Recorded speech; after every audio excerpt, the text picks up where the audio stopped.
think a lot of it is also a failure of imagination. It's very hard for people to get their heads around the idea that essentially the easiest way for them to have a huge impact on greenhouse gas emissions is simply to eliminate meat from their diets, which is completely non-essential.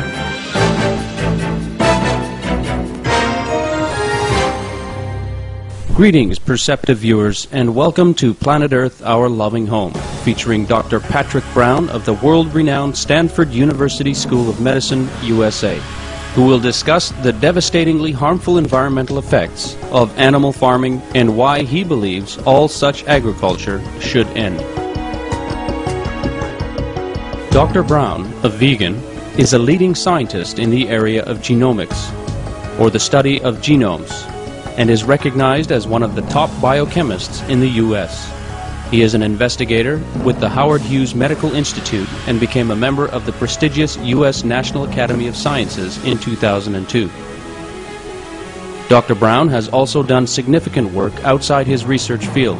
For example, in 2000 he co-founded the Public Library of Science, a free online journal database that offers scientific and medical articles to promote open, effective sharing of new discoveries.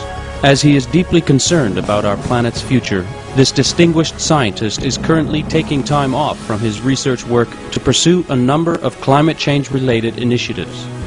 Among other endeavors, he is currently promoting the production of animal product substitutes so consumers will switch to eco-friendly ways of eating, and organizing a broad-based scientific study to demonstrate the many ways humanity can immensely benefit from a global shift to a plant-based diet. Animal farming, it is by far the most environmentally destructive activity that humans are engaged in. 30% of the dry surface area of the planet right now is devoted to animal farming, either grazing or raising crops to feed animals. And 20% of the biomass of the planet is animals that are being raised for food.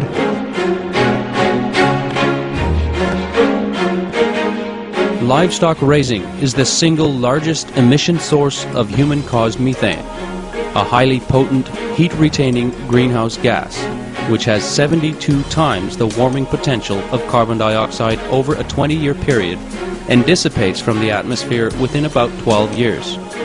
By contrast, it takes 1,000+ years for carbon dioxide to disperse from the air. Many leading scientists now agree that the fastest way to cool our planet is to end livestock breeding because it will limit methane and other dangerous greenhouse gas emissions. I think people have been slow to recognize the magnitude of the contribution of animal farming to greenhouse gas production. It's only relatively recently that it's been reasonably widely recognized that it's a major contributor.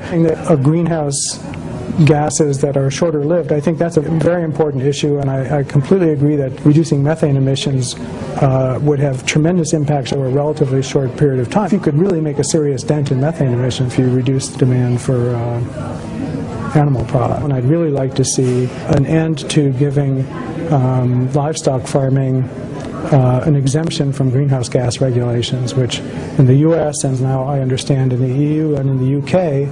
currently livestock farming is exempted from regulation. The real problem is right now feeding 7 billion people and 4 billion cows and pigs and sheep and 18 billion chickens that require massive amounts of land to support.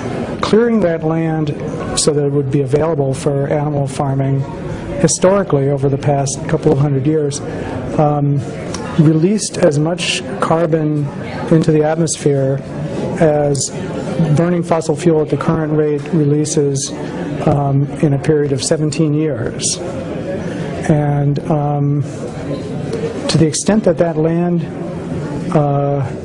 can be retired from animal farming and allowed to convert CO2 into biomass, we could potentially actually lower atmospheric carbon dioxide levels. Meat production consumes a tremendous amount of Earth's scarce freshwater resources and is inherently inefficient when compared to growing plants for food. To produce one serving of beef, over 4,500 liters of water is needed, while one complete vegan meal with tofu, rice, and vegetables requires only 370 liters of water. I've actually done one calculation just in California, because water is often an issue in California. So I looked at what would be the effect on the cost of meat and dairy products produced in California if everybody had to take the total cost of water in California and everybody was paying the same price per gallon for it. Okay, right now agriculture is paying a tiny fraction of what household users are paying. If they basically made it all even, it would increase the cost of meat and dairy products produced in California by 50%. Which would, I think, have a huge impact on consumption. My guess is probably it would make beef and dairy farming in California unprofitable, and it would just come to a complete halt. So I would love to see the subsidies stopped. It would have a huge impact on the costs, and it might be actually a way of dealing with the taxation issue. For example, if you said you have to pay more for water and land use, that's an interesting idea.